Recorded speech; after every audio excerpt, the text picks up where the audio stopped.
You know, the vast majority, maybe 95% of the materials are salvage materials. So scrap metal and found styrofoam, salvage neon. Computer guts are great for hanging neon so that it floats. And the dump is an amazing place because it's a leveling field. It doesn't matter if you're the President of the United States or a farmer in the Midwest whose farm is 3 feet underwater. When we throw stuff away, it all goes to the dump. And it's all there together. And what's in the dump is a kind of perfect negative portrait of our values, because it represents everything that we wanted and we got, and then we didn't want anymore.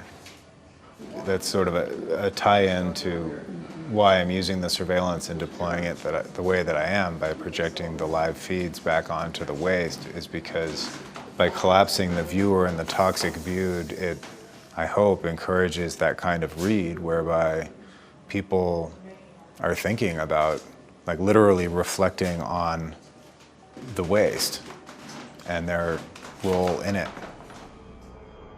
It's different because when you're being surveilled by security cameras in the world, you never see the other side, right? And so you might be vaguely aware of the camera, but you don't get that full-on creepo effect of what that really looks like and the discussion between people who are looking at it.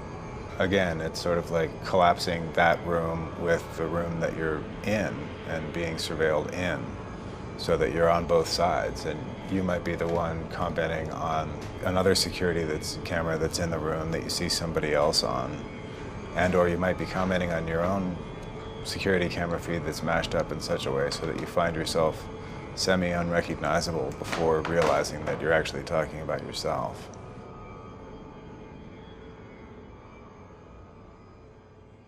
Well, I think a lot about cave painting. You know, we were painting for at least 20,000 years before anybody wrote down a word.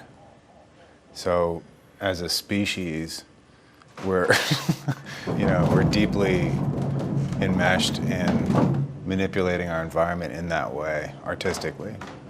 One of the things that doesn't come up very much when we're talking about cave painting, when we're looking at pictures of cave paintings, is that we see it as a photograph, and the photograph has more or less even lighting that's artificial, that's brought into the cave. But for the people who made those paintings, it didn't look like that at all. It was in a cave. It was dark as hell, so the only way to see them was to light a fire. And of course, firelight is not even at all. It flickers and jumps, and sometimes it's very high and bright, and sometimes it's low embers. And of course, when you're looking at the paintings by fire, or if you're just living in the space, you generate shadows on the walls of yourself.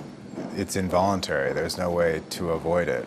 And so it's not just the painting, it's an indexical representation of you and whatever you're doing right now collapsed onto the painting so that the viewer and the viewed are one. And that's what I'm doing.